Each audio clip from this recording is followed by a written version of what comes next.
Hermanos, hoy vamos al tema número 5 de la serie En el mundo tendréis aflicción.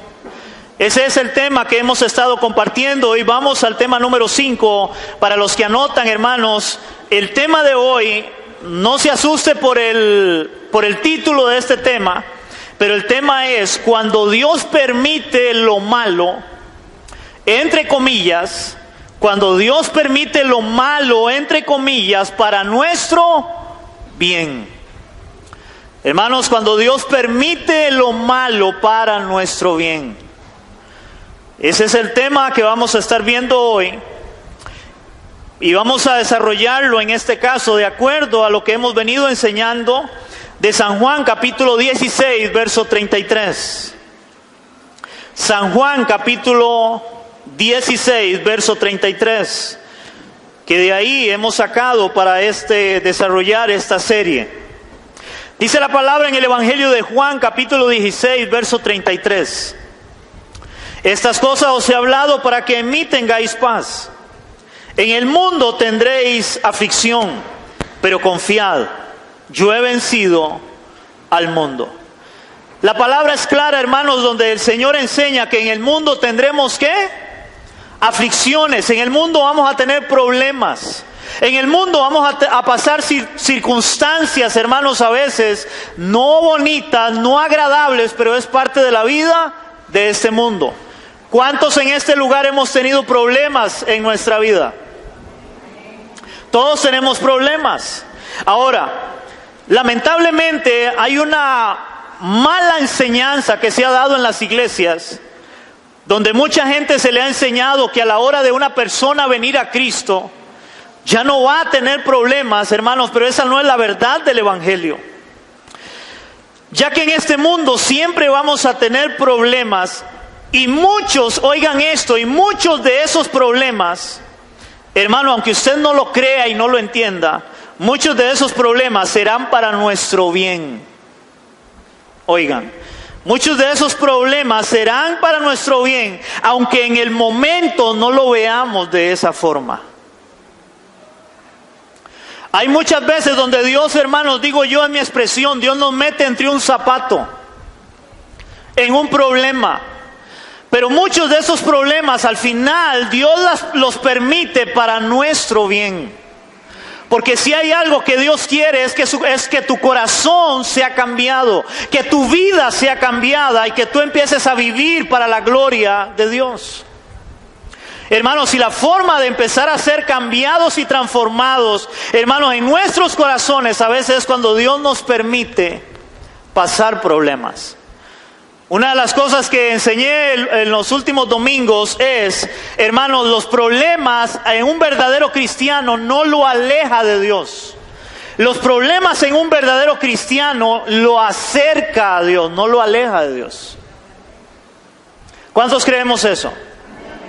Cuando una persona dice que tiene problemas y por eso deja la iglesia, por eso deja de congregarse o deja al Señor, eso significa de que esta persona no ha entendido el Evangelio, no ha entendido la obra de Cristo en su vida. Porque Cristo no promete no tener problemas, sino lo que Él promete es salvación y vida eterna.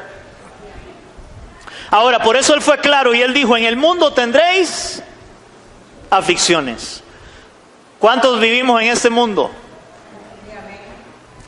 Si usted vive en ese mundo, usted va a tener aflicciones, va a tener problemas. Vamos a ir a Romanos capítulo 8, verso 28.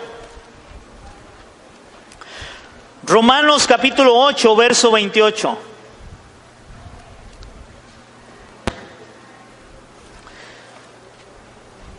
Dice Romanos, hablando el apóstol Pablo a los romanos, y Pablo dice una gran verdad espiritual. Verdad espiritual, hermanos, que muchas veces nosotros cuando estamos pasando problemas nos olvidamos y no la creemos. Dice Romanos capítulo 8, verso 28, me dicen amén. ¿Lo tenemos? Vea cómo dice el apóstol Pablo, y sabemos. Oiga cómo empieza, y sabemos. Dice, y sabemos que los que aman a Dios, ahora pregunto, ¿cuántos amamos a Dios en este lugar? Ahora nótese que Él está diciendo y sabemos. O sea, Él lo da por un hecho de que todo cristiano debe de saberlo. Y sabemos, dice Pablo, que los que aman a Dios, algunas cosas, dice ahí, todas las cosas, dice Pablo, dice la palabra, y sabemos que los que aman a Dios, todas las cosas le ayudan a bien.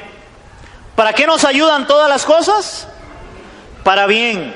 Dice, esto es, a los que conforme a su propósito son llamados. Hermano, es interesante porque la mayoría de gente, yo oigo gente predicar hoy donde hablan, Dios tiene un propósito contigo. La mayoría de gente habla de que Dios es un Dios de propósitos y que Dios tiene un propósito contigo. ¿Cuántos decimos amén a eso? Es una verdad, es una realidad. El problema es cuando hoy enseñan que cuando Dios es un Dios de propósitos y que tiene un propósito contigo, la gente cree que el propósito que Dios tiene conmigo es engrandecerme o llevarme fuera del país, o que yo tenga un carro, que yo tenga una casa, porque Dios tiene un propósito para mí. Hermanos, el propósito es de Dios, el propósito no es mío. No sé si me entienden. El propósito es de Dios, el propósito no es mío. Cuando hablamos de que Dios tiene propósitos, hermanos, para Dios cumplir sus propósitos, si Dios tiene que pasarte por un desierto, Él lo va a hacer para cumplir su propósito en ti.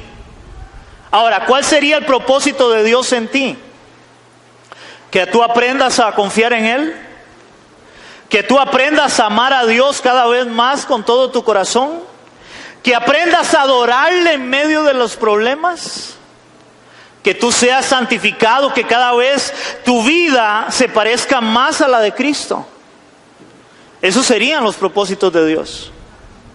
Hay gente que cree que el propósito de Dios es que yo vaya a Cancún. ¿Sí? Hay gente que cree esas cosas. Es que Dios va a cumplir su propósito en mí, y él cree que el propósito de Dios es porque él quiere ir a Cancún. Hermano, eso no es lo que la Biblia enseña, porque no son mis propósitos, sino los propósitos de Dios. Y dice la palabra que los que aman a Dios, todas las cosas le ayudan a bien. Y cuando habla de todas las cosas, son todas las cosas, tanto buenas como ¿qué? Como las no tan buenas, también nos van a ayudar para bien. ¿A los que qué? A los que amamos a Dios. Si alguien no ama a Dios, ahí es diferente la cosa.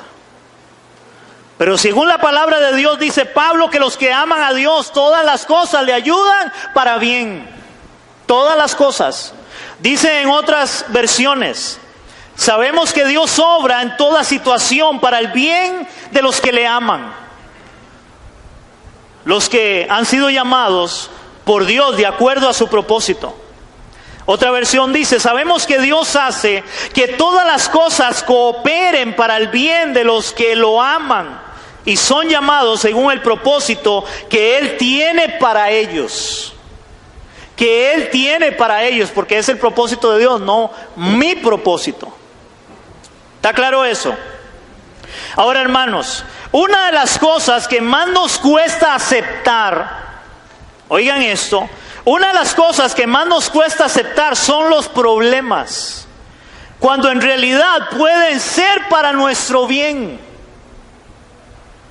Ya que nosotros como hombres o seres humanos no queremos que nos vaya mal, sino que siempre nos vaya bien en la vida. Si hay algo que el ser humano busca, hermano, es que siempre le vaya bien en la vida. ¿A quién le gusta acá que le vaya mal en algo? ¿O le gustaría que le vaya mal en algo? ¿Verdad que nadie? Toda persona y ser humano siempre quiere que le vaya bien en la vida. Pero el problema, hermano, es que si ahora yo soy cristiano, y ahora ya yo no camino conforme a mi propósito, sino al propósito de Dios, y cuando es conforme al propósito de Dios, a veces Dios va a permitir meternos entre un zapato, meternos en problemas, para al final moldearme o para mi bien. Porque es la forma de Dios cambiar y transformar nuestra manera de vivir. ¿Cuántos entendemos eso?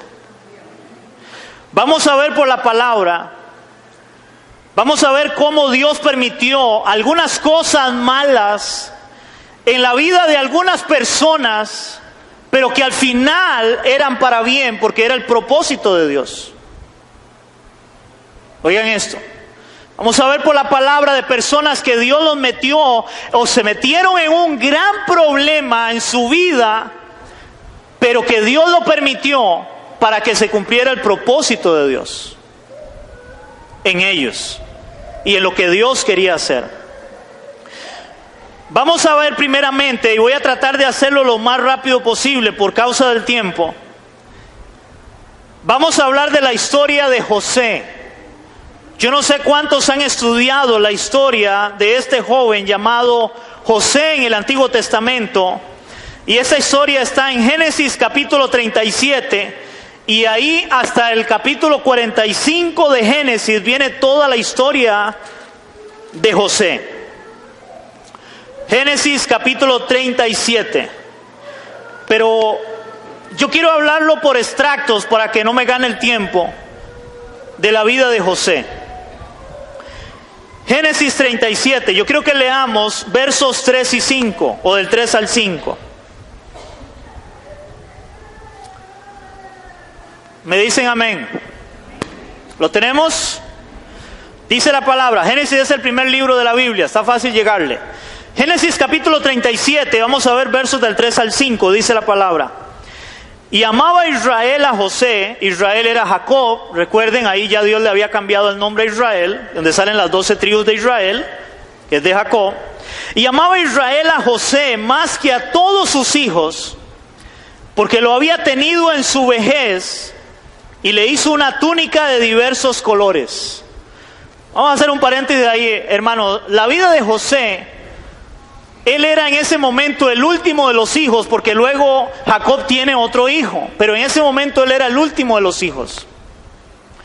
Y como era el último de los hijos, dice la palabra que Israel o Jacob lo ama a José, porque José es el último que él tiene, y curiosamente con su esposa, porque los otros habían nacido de otras mujeres, pero él tiene con la que él amaba, en este caso, y él ve a José de una forma diferente y empieza a darle todo a José.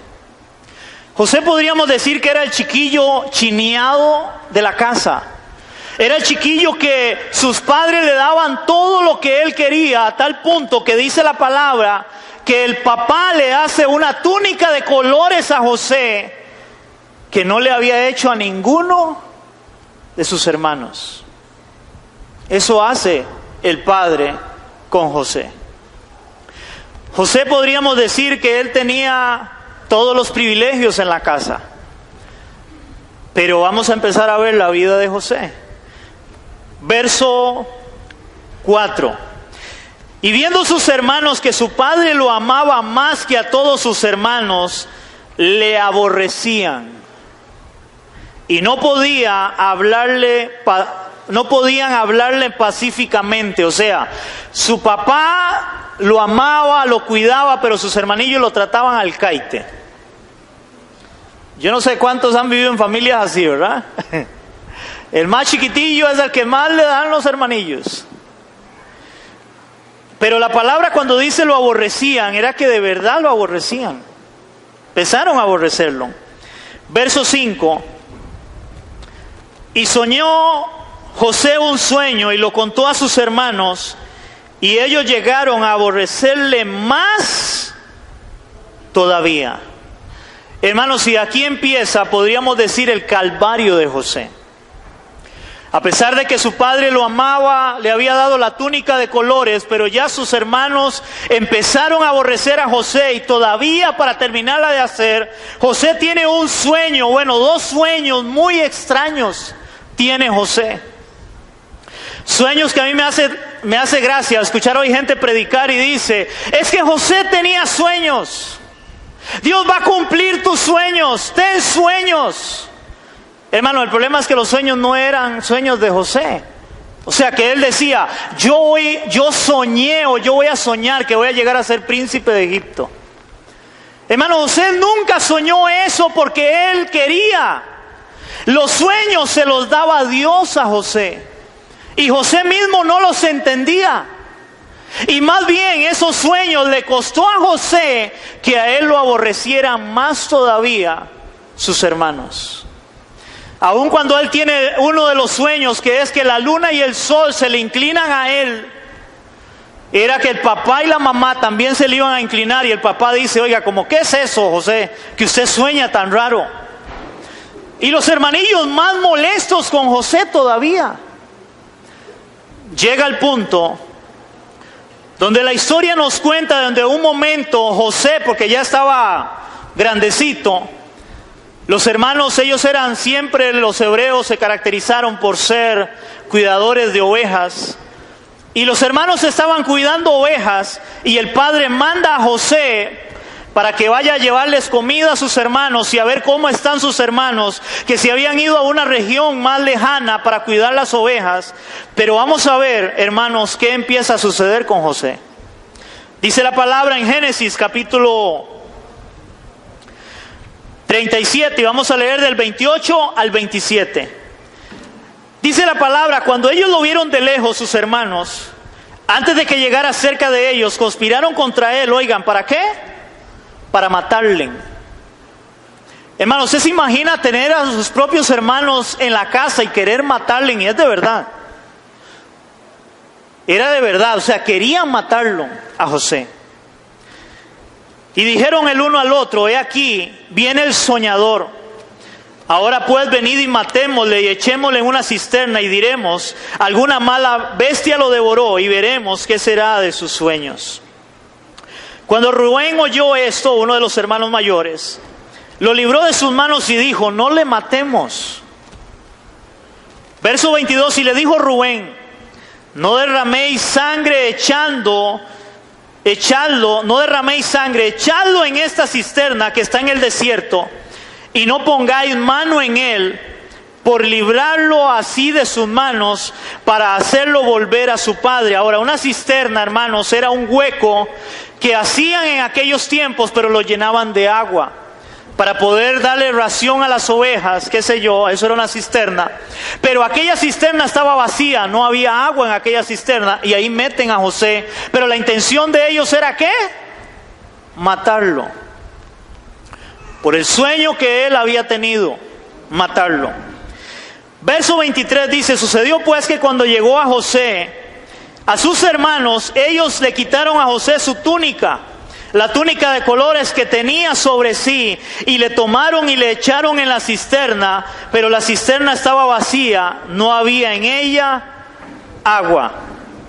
Y se sentaron a comer pan, y alzando los ojos miraron, y aquí una compañía de ismaelitas que venían de Galaad, y sus camellos traían aromas, bálsamo y mirra, e iban a llevarlo a Egipto, lo que ellos traían. Entonces Judá dijo a sus hermanos, ¿qué provecho hay en que matemos a nuestro hermano y encubramos su muerte?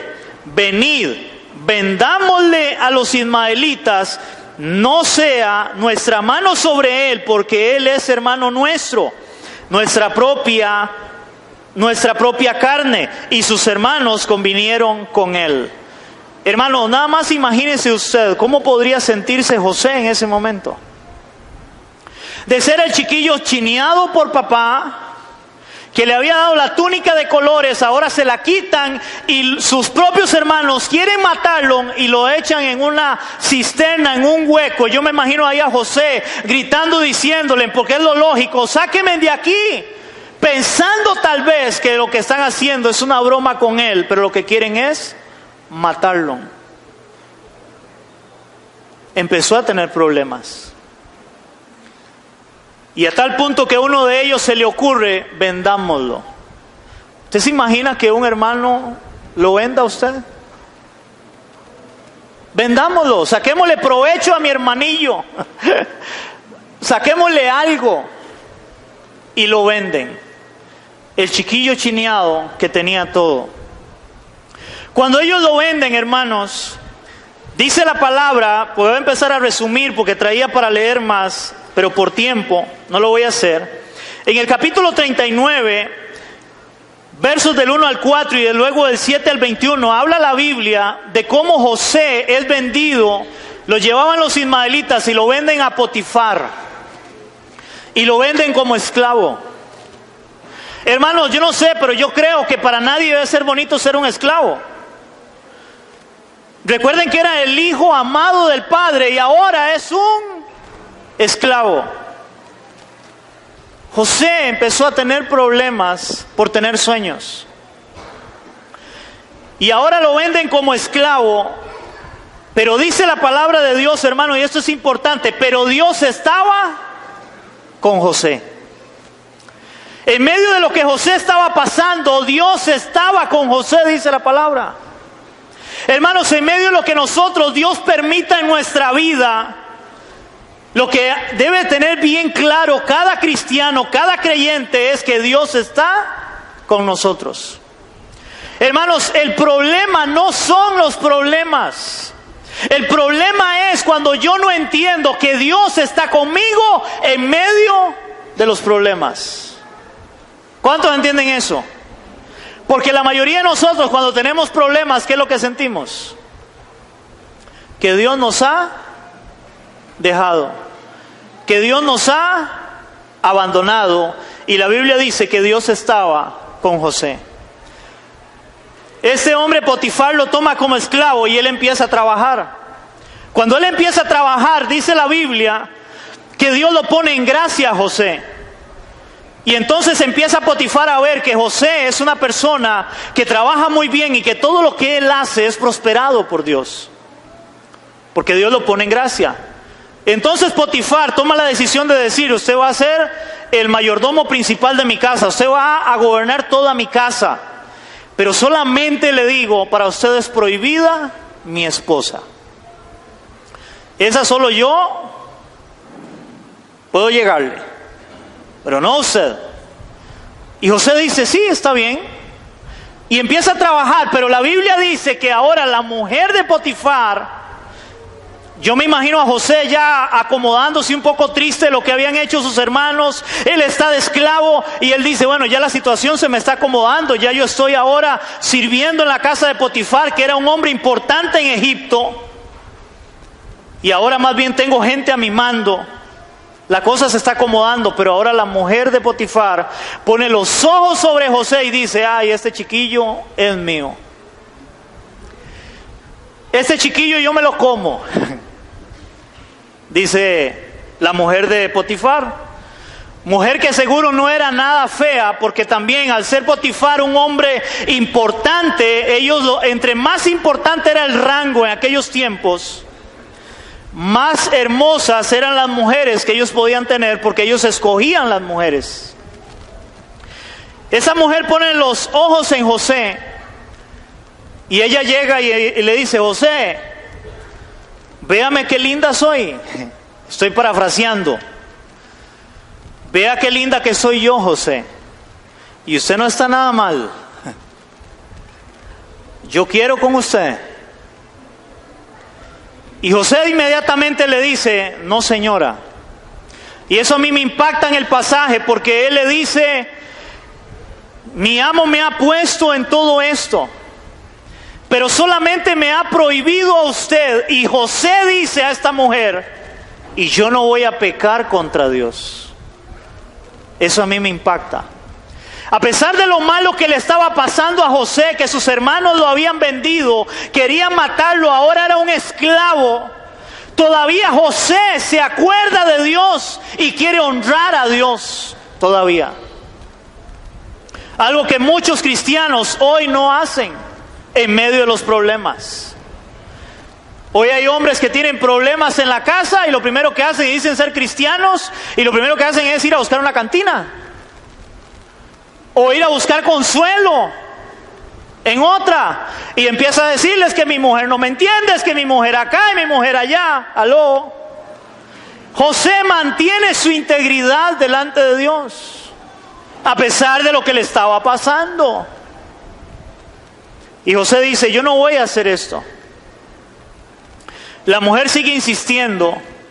Y dice así la palabra, prácticamente todos los días llegaba la mujer a insinuársele a José, y José decía no.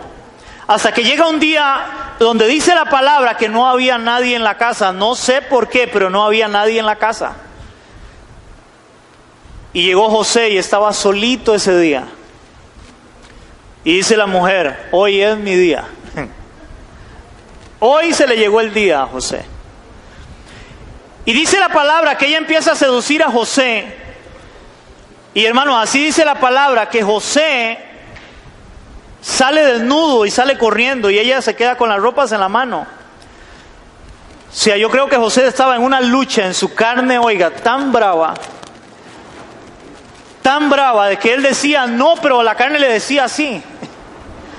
Porque para que alguien le quite la ropa, es porque la cosa se estaba poniendo dura, hermanos. Sí. Y José, dice la palabra que lo que determina y dice es, como dice el dicho, mejor que diga aquí corrió que aquí murió, y la tiende a correr. Pero la mujer, enojada, con ira, la mujer empieza a pegar gritos y a decir, cuando llegan ahí los demás, dicen, este hebreo que compró mi esposo, mi señor, quiso violarme. Y yo empecé a pegar gritos y vean, aquí está la evidencia, tengo las ropas en mis manos. Cuando ya parecía que se le estaba acomodando la cosa a José, ahora le pasa esto. Y cuando llega el esposo, Potifar, ella le cuenta exactamente esa historia, que era todo lo contrario. Y dice la Biblia que aquel hombre se llena de ira, y entonces mete a José a la cárcel. Otra vez. Eso es como, salgo de una y me meto en otra. ¿A alguien le ha pasado eso? Salimos de una y nos metemos en otra. Y ahora el hombre está en la cárcel. Pero dice la palabra otra vez que Dios estaba con José y lo pone en gracia ante el jefe de los que estaban ahí en la cárcel. Y José empieza a servirles comida a los presos, él siendo preso también. Pero en un momento dice que meten a la cárcel a un panadero y a un copero. Ahora, no era que vendía copos, como es que uno oye en la calle, ¿verdad? Que venden copos. No, el copero era el que le servía la copa de vino al rey. Ese era el copero. El copero tenía que agarrar el vino que iba a tomarse el rey, él tenía que probarlo primero. Eso hacía el copero. ¿Por qué? Porque si querían envenenar al rey, entonces si el vino estaba envenenado, el copero era que colgaba las campanas. Eso hacía el copero. Y estaba el panadero también. Entonces el copero tenía que ser alguien de mucha confianza, en este caso para el rey. La Biblia dice que estando en la cárcel José, ahora estando en la cárcel, ahora estaba en una cárcel, ya no esclavo sino en una cárcel, dice la palabra que llegan el panadero y el copero y ambos tienen un sueño. José les interpreta el sueño a ambos y le dice al panadero, usted va a morir.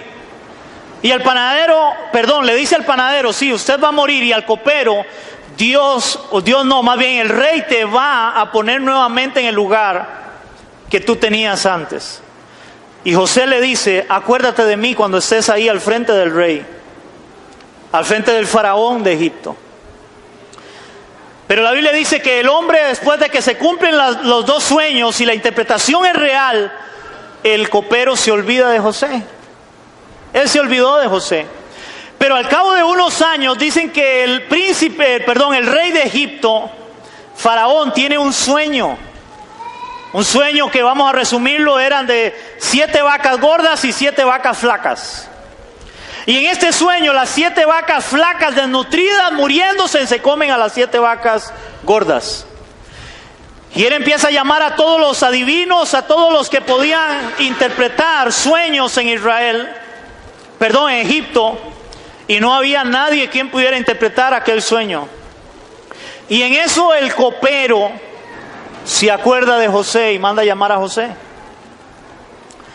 Porque le dice al rey, hay un hombre que cuando yo estuve preso, cuando usted se acuerda, cuando usted me mandó a la cárcel, ahí me interpretó el sueño y el sueño se cumplió. Y lo manda a llamar y le da la interpretación de las 7 vacas gordas y las 7 flacas, que venían 7 años de prosperidad y 7 años de escasez, de mucha hambre. Y aquel hombre, el rey de Egipto, decide, y él dice, bueno, no hay hombre más sabio en Egipto que este hombre. Y entonces decide ponerlo por príncipe de Egipto, para que él gobierne Egipto. Hermanos, ese era el propósito de Dios para José, porque recuerden que la Biblia enseña que ahí en Egipto es donde el pueblo de Israel va a crecer numerosamente, donde los primeros que llegan a Egipto son el papá, la familia de José, con los que venían eran 70 personas. Y de ahí salen más o menos, sacando cuentas, unos 2 millones de personas de Egipto.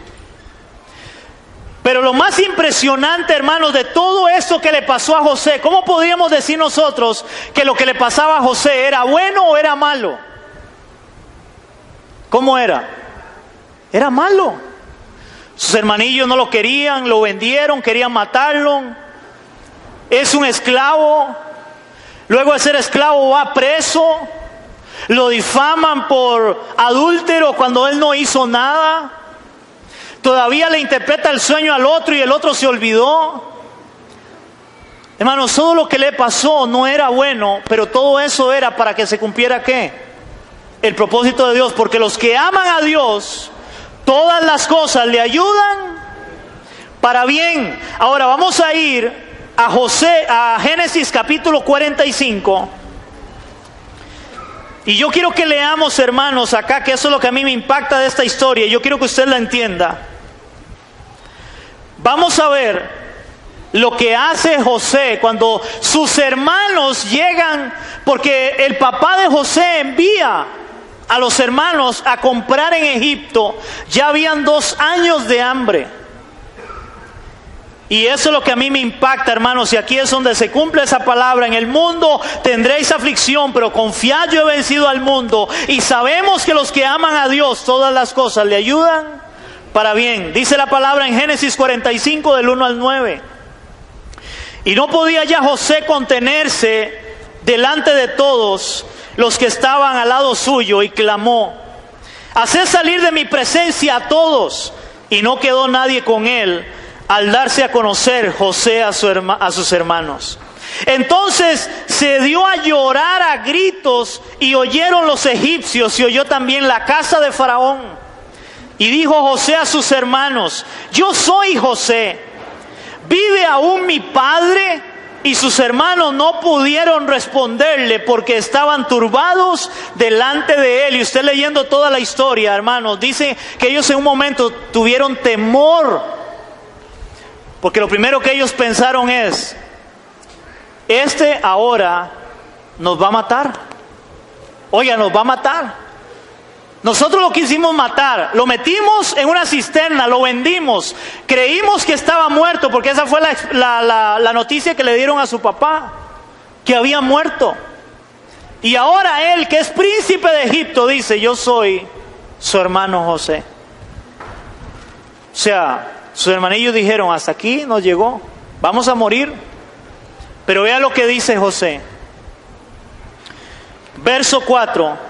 Entonces dijo José a sus hermanos: acercaos ahora a mí. Y ellos se acercaron, y él les dijo: yo soy José vuestro hermano, el que vendisteis para Egipto. Acuérdense, el que vendisteis para Egipto.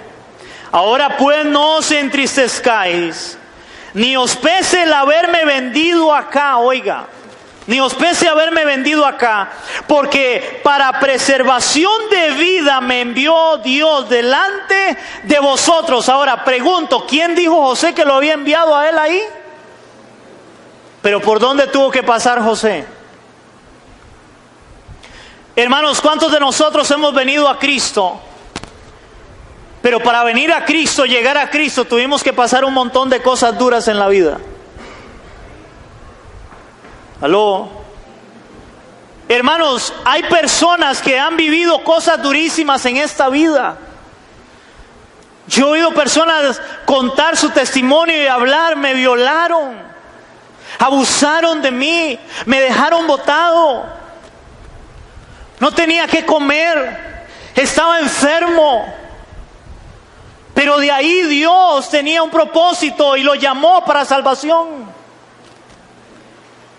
José pudo ver eso en su vida. No se preocupen, Dios permitió todo eso para traerme hoy donde estoy. Los que aman a Dios, todas las cosas le ayudan para bien. Verso 6. Pues ya ha habido 2 años de hambre en medio de la tierra y aún quedan 5 años en los cuales ni habrá arada ni siega. Otra vez, verso 7. Dios me envió delante de vosotros para preservaros posteridad sobre la tierra y para daros vida por medio de gran liberación. Así que no me no me enviasteis acá vosotros, sino Dios, dice José. ¿Quién lo mandó? Dios. Hermano, yo oigo, hay gente cuando tiene un problema, lo primero que hace es reprender al diablo y atarlo y amarrarlo y echarlo y hacerle de todo, hermano. Pero la pregunta es, ¿y si es Dios quien te está probando y te está llevando ahí? Porque a José Dios lo llevó ahí a que pasara muchas cosas. ¿Quién? Dios. Para bien. ¿Estamos entendiendo, iglesia? Así que no me enviaste acá vosotros, sino Dios, que me ha puesto por padre de Faraón y por señor de toda su casa y por gobernador de toda la tierra de Egipto. Daos prisa, id a mi padre y decirle: así dice tu hijo José, Dios me ha puesto por señor de todo Egipto, ven a mí, no te detengas. Hermano, esta historia es maravillosa de todo lo que tuvo que pasar José. Ahora, ahí sale una nación. Vamos a ir rápido, Deuteronomio capítulo 8, versos 2 al 4. Una nación que se convierte, hermanos, en miles de personas que Dios libera a los 400 años de estar en cautiverio. Deuteronomio capítulo 8, versos del 2 al 4. Hermanos, después de que Dios saca al pueblo de Israel de Egipto, que ese era el propósito de Dios por el cual José tuvo que pasar todo lo que pasó para que de ahí se formara una gran nación y luego Dios sacarlos con mano fuerte, con mano poderosa, dice la palabra. Hermanos, Dios escucha el clamor de ellos y Dios los saca y Dios los va a introducir a la tierra prometida. Pero hermanos, antes de Dios introducirlos a la tierra prometida, ¿qué es lo que Dios hace con Israel? ¿Llevarlos a dónde? Al desierto. Hermanos, ¿cuántos de nosotros venimos a Cristo? Yo no sé si a alguien le ha pasado o le pasó. Usted vino a Cristo y empiezan los problemas. Dios acaba de liberar a Israel y los lleva a un desierto. Hoy predican, ven a Cristo y ya no va a tener problemas, se le va a solucionar todo. Y muchos llegan y lo primero que hace Dios es llevarlos a un desierto. ¿A alguien lo llevó Dios a un desierto? Vea lo que dice en Deuteronomio capítulo 8 del 2 al 4. Dice la palabra: y te acordarás de todo el camino por donde te ha traído Jehová tu Dios estos 40 años en el desierto, para afligirte. Oigan, hermanos, para afligirte, para probarte, para saber lo que había en tu corazón, si habías de guardar o no sus mandamientos. Y te afligió, y te hizo tener hambre, y te sustentó con maná, comida que no conocías tú ni tus padres la habían conocido, para hacerte saber que no solo de pan vivirá el hombre, mas de todo lo que sale de la boca de Dios vivirá el hombre. Hermanos, Dios pasó a Israel, después de sacarlo de la esclavitud, lo lleva a un desierto donde ellos duran 40 años. 40 años, ¿para qué dice la palabra? Para probar qué había en el corazón. Hermanos, cuando la gente viene a Cristo, lo primero que la gente dice: Señor, yo te amo, yo te voy a servir, yo te voy a honrar el resto de mi vida. Y gloria a Dios por eso. Pero la mayoría de los que dicen eso son probados cuando vienen los problemas. Hermano, esto es parecido al matrimonio. Es igual cuando usted está de novio y usted le dice: mi amor, yo te voy a amar siempre. Yo le voy a dar besitos en la mano todos los días. Pero ese amor va a ser probado hasta el día en que se casen. ¿Aló? ¿Y cuándo? Cuando hayan problemas. Dios los lleva al desierto para probar qué había en el corazón de ellos. Y dice: los afligí, los hice pasar por hambre, pero también los sustenté en el desierto. Hermanos, aún en el desierto, en la prueba, en las circunstancias, Dios, aunque nos esté probando, va a ser para bien. ¿Para bien? ¿Para cuál bien? Para nuestro bien. Para nuestro bien.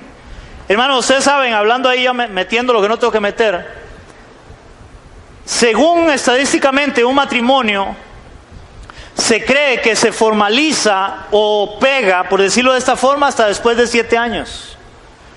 Los primeros 7 años son de acomodo, de proceso, de llevar palo, de conocerse, de qué duro es esto, donde yo quiero agarrar mi maleta, irme para donde mami, yo quiero agarrar para donde papá. Yo era como José, el chiquillo chineado, que me daban la túnica, todo, y ahora esta mujer no me da nada.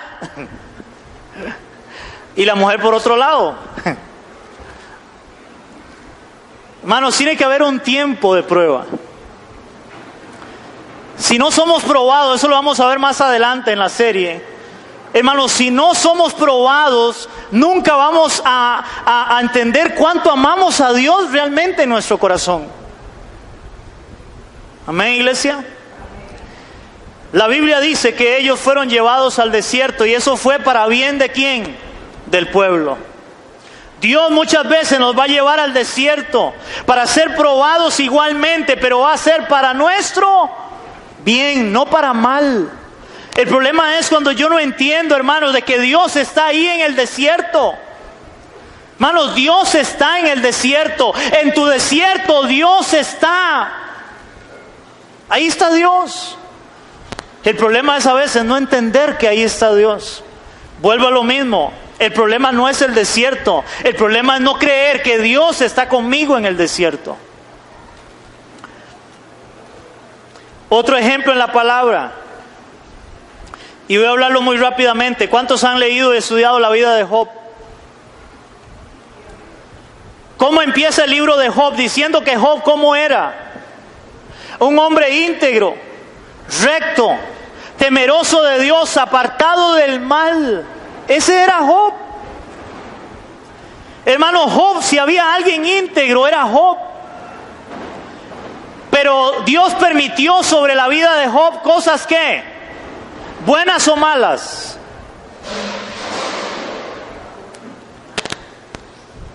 Iglesia, ¿están acá? ¿Qué permitió Dios sobre la vida de Job? ¿Cosas buenas o malas? Y no sé hasta dónde podríamos decirlas. No solamente malas, sino muy malas. Muy malas. ¿Pero quién lo permitió? Dios lo permitió. Dios puede permitir cosas en la vida nuestra. Un ejemplo así muy rápidamente. La Biblia habla del apóstol Pablo y dice que Dios le permitió un aguijón en su carne, una enfermedad. ¿Quién se la permitió? Dios. ¿Por qué Pablo no reprendió al diablo? ¿Por qué no lo ató? ¿Por qué no dijo, yo reprendo esta enfermedad, yo no acepto esta enfermedad? Eso no dijo Pablo. Y eso hoy lo enseñan mucho. Porque simplemente Dios la permitió y Dios sabe por qué se la permitió. A veces Dios va a permitir cosas malas en nuestra vida, entre comillas, para nuestro bien, iglesia. Aunque no la entendamos. Y aunque no queramos pasar esas cosas malas, pero Dios las va a permitir por algo. Amén. Hermanos, llega un momento en la vida de Job. Yo quiero que vayamos a Job, capítulo 35, del 1 al 3. Job está antes de Salmos. Salmos es la mitad de la Biblia y atrás está Job. Yo quiero que leamos Job, capítulo 35.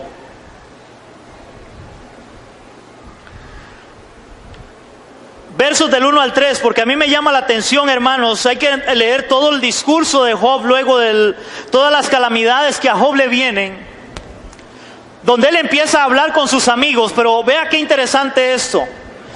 Dice la palabra en Job, capítulo 35, del 1 al 3, dice la palabra.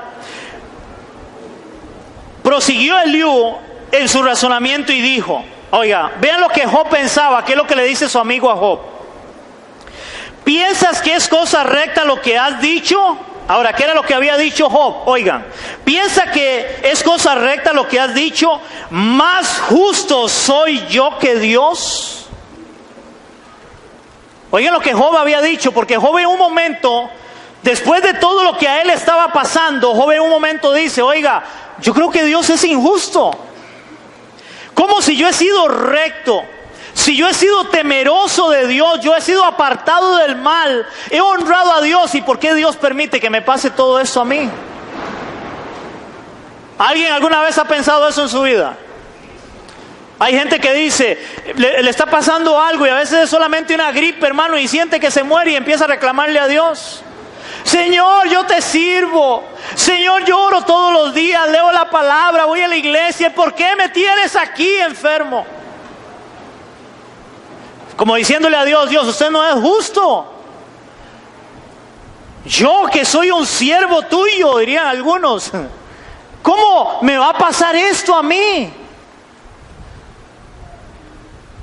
Eso dicen muchos también, que como somos siervos de Dios no nos puede pasar nada, pero eso no enseña la Biblia.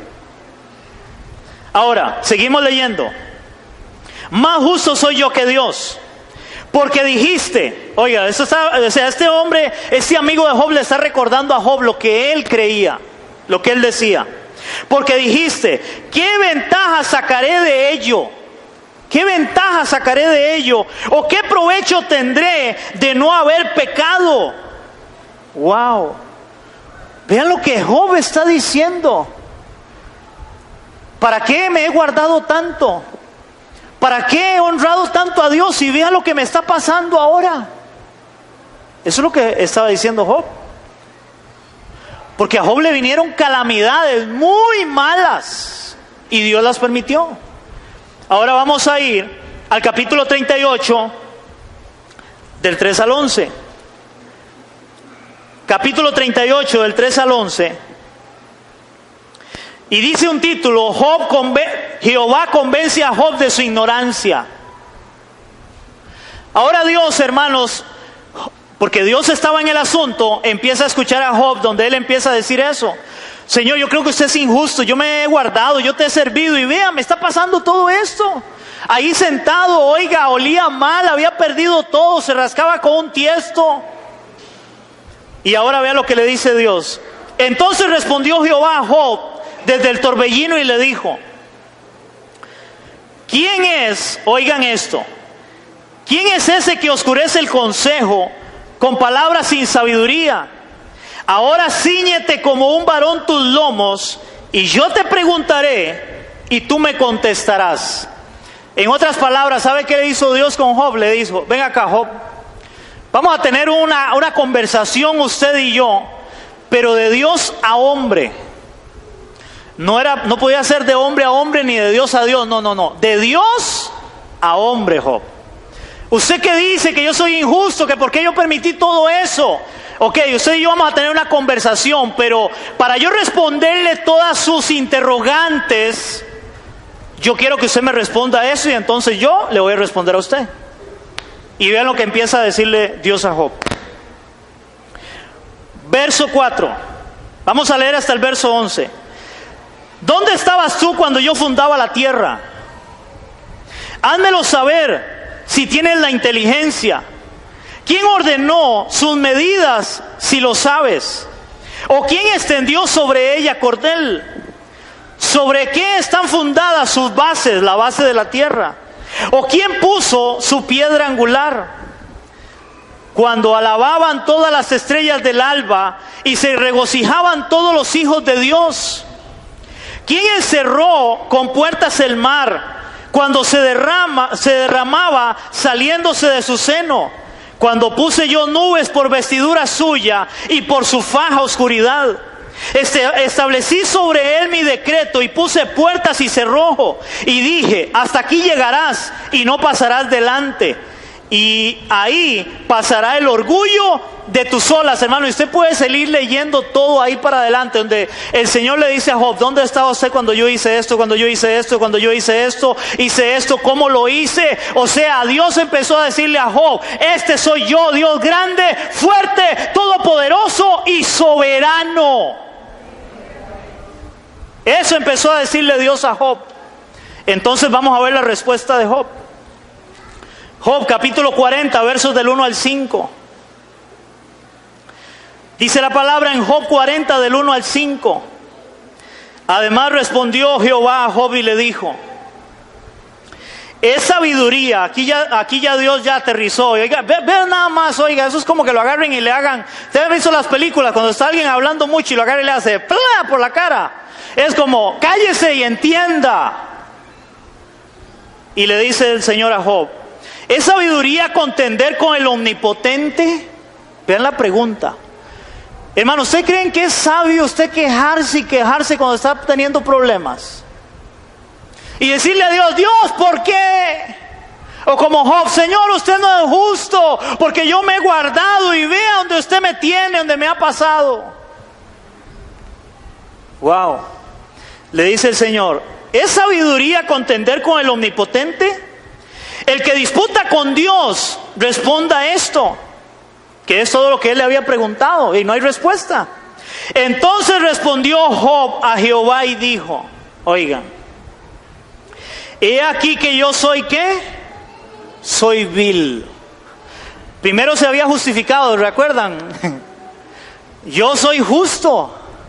Dios parece que no es justo porque yo he sido íntegro, yo he sido recto.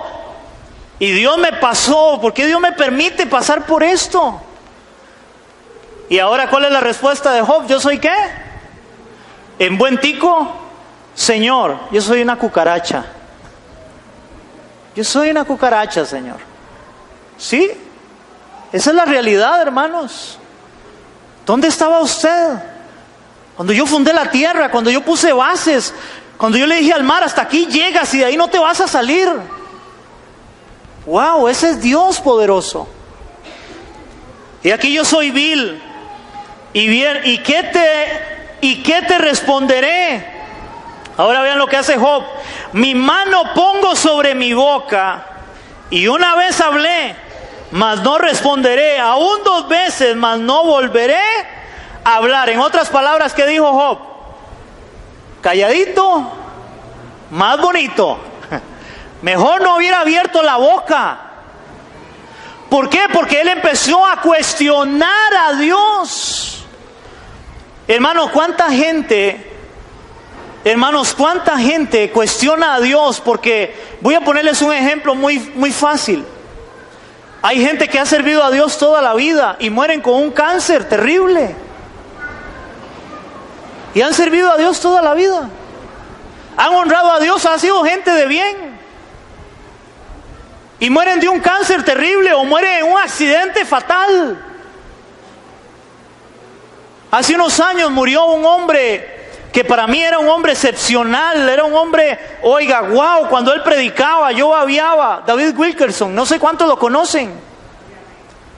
Y ese hombre muere en un accidente fatal. fatal en una autopista en México, donde otro carro se sale. Él iba bien por la vía y el carro se sale, impacta puramente, y era donde iba él solamente, porque la esposa que iba a la par queda viva. Y él cuenta la historia de él, de cómo hijos de él tuvieron cáncer. Los hijos de él tuvieron cáncer. Hasta la esposa era una que había vencido el cáncer de pecho, le había dado a esta mujer. Pero él muere de un accidente fatal. Y cualquiera podría decir, pero ¿por qué Dios permite eso? ¿Podrá el hombre contender con Dios? No. Hermano, Dios es soberano y Él sabe por qué hace las cosas. Pero todas las cosas nos ayudan para bien, aunque no lo entendamos. Aunque estemos pasando, hermano, momentos difíciles y duros. Y quiero ir aterrizando, hermanos, con el ejemplo más grande que encontramos en la palabra de Dios para aquellos que cuestionan a Dios, del por qué a veces Dios permite males en nuestra vida, pero que son para bien, con la misma vida de nuestro Señor Jesucristo. Vamos a ir a Mateo capítulo 16, versos del 21 al 24. Mateo capítulo 16, del 21 al 24.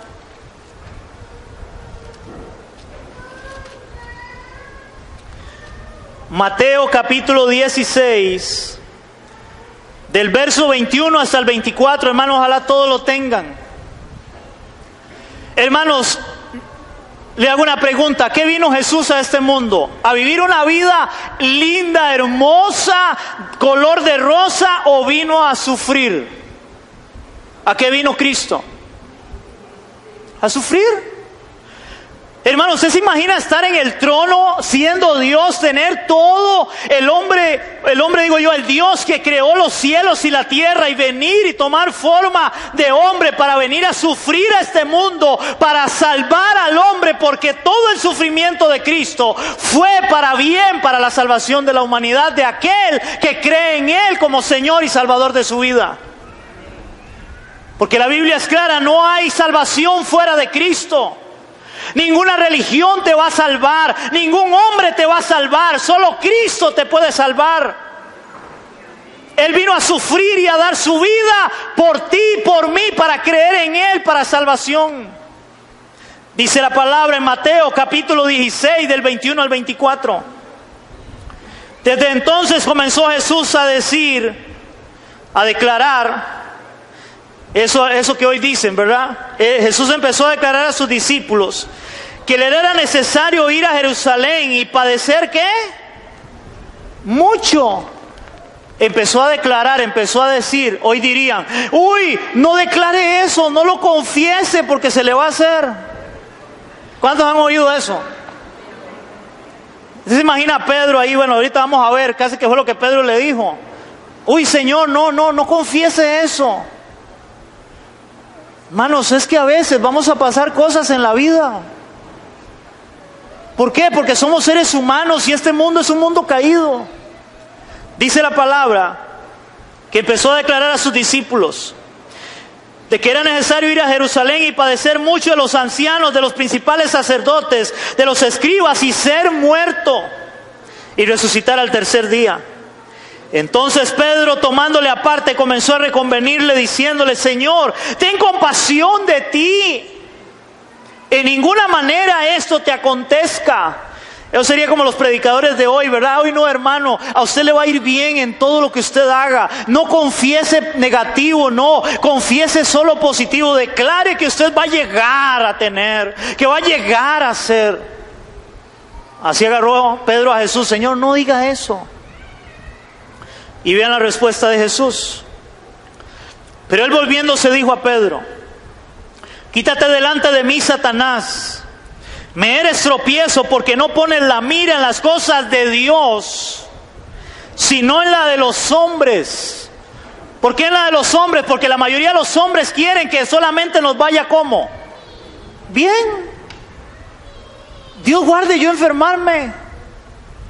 Dios guarde que yo digo gente, hermanos, voy a decirles algo, tal vez no es el mejor ejemplo familiar mío, pero una tía mía, ella decía que ella no quería morir de cáncer.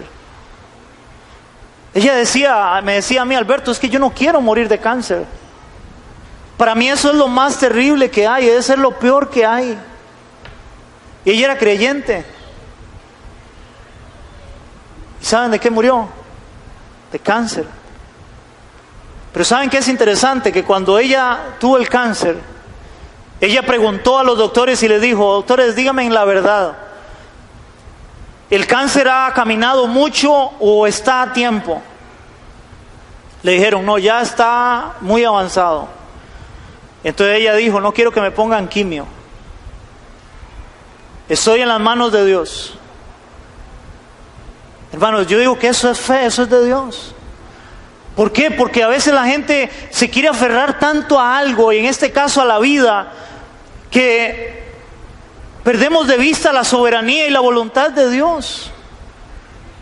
Porque si un cáncer ya está muy avanzado, hermano, lo que hacen a una persona es darle un poco más de vidas, pero al final va a ser el mismo resultado. Porque creemos que si Dios quiere hacer un milagro, hermano, Él lo hace. Para Dios no hay nada imposible. Si Él quiere operar en un milagro para su gloria, Él lo puede hacer. Pero también si Él no quiere hacerlo, no lo va a hacer. ¿Me están entendiendo? El Señor le dijo a Pedro, Pedro, usted está poniendo la mirada en las cosas de acá y no en las de arriba, porque esa era la voluntad de Dios, del Padre. Yo tengo que venir, sufrir, padecer mucho. Y sigue diciendo, verso 24, entonces Jesús le dijo a sus discípulos, si alguno quiere venir en pos de mí, y esto es para nosotros, niéguese a sí mismo, tome su cruz y sígame. Wow. Mano, eso no es fácil.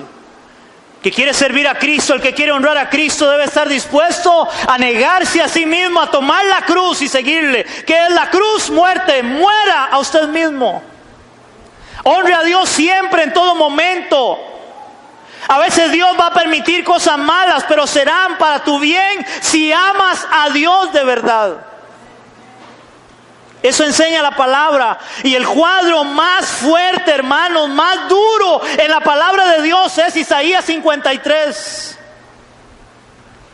Isaías 53 del 2 al 12 habla del sufrimiento de Cristo. Habla de cómo ese hombre era, hermanos, oigan esto, un pedazo de carne desfigurada ahí colgada en una cruz. Desnudo, porque así los colgaban. Nunca pecó, nunca hubo engaño en su boca, nunca hizo nada indebido, pero lo hizo, hermanos, por usted y por mí, para que creamos en Él como Señor y Salvador de nuestras vidas.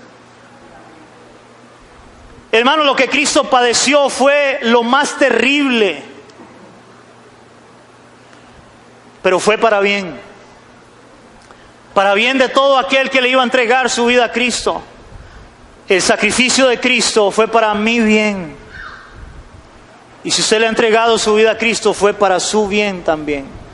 Y si no le ha entregado su vida a Cristo, yo le invito a que le entregue su vida a Cristo. Que se arrepienta de su pecado. Que se vuelva a Cristo. Él murió y sufrió por tu bien, para que tú le entregues tu vida a Él. Te arrepientas de tu pecado y creas en Él como Señor y Salvador de tu vida. Con eso termino, hermanos. 4 puntos solamente de todo lo que hemos enseñado. Quiero dejar esos 4 puntos. Después de ver todo eso, tenemos que tener esto bien claro, todo cristiano y creyente. Bien claro, hermanos. Número 1. Dios en su soberanía puede usar todo, aún la adversidad, para el beneficio del creyente. Vuelvo a leerlo.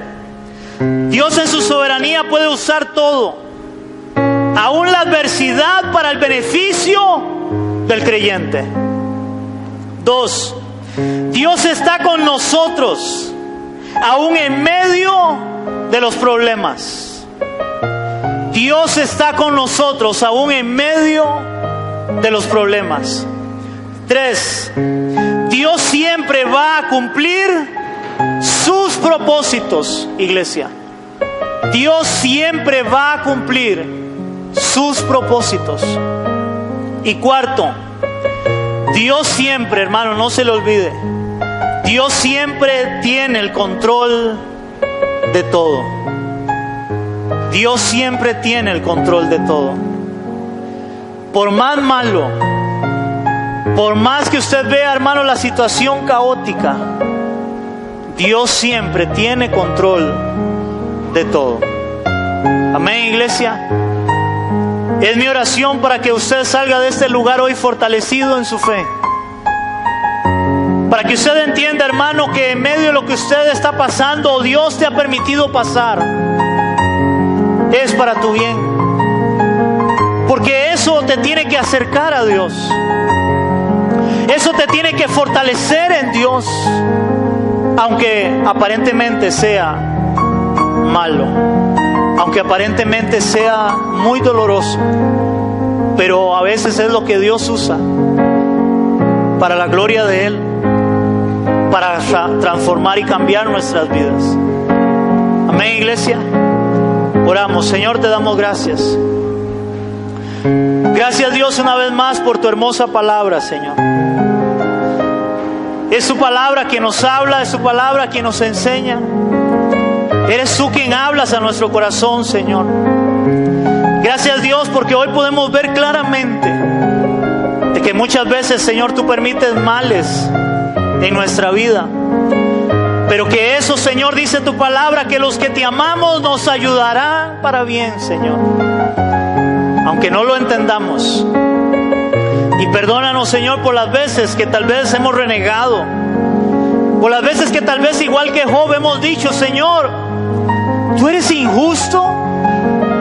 Como si nos hemos guardado y hemos hecho tu voluntad, nos pasan estas cosas. Y poder decir como Job: Señor, es que soy vil. ¿Y qué voy a responder delante de ti, Señor? Mejor pongo las manos en mi boca y no vuelvo a hablar, para poder confiar en ti, Señor, que tú eres mi Dios, que tú eres mi Señor. Y una vez más te digo hoy, en esta hora, te entrego mi vida, Señor. Te abro mi corazón. Hoy te recibo como Señor y Salvador de mi vida. Y te digo: Señor, me arrepiento de mis pecados delante de ti, porque he pecado delante de ti. Pero hoy decido confiar en ti, Señor. Y hoy te digo: mi vida está en tus manos, Dios. Mi vida está en tus manos, en las manos de un Dios grande y maravilloso, Señor, porque yo te amo y sé que todo me ayudará para bien, Señor. En el nombre de Jesús te lo pedimos, Dios. Amén y amén. Le damos un aplauso, iglesia.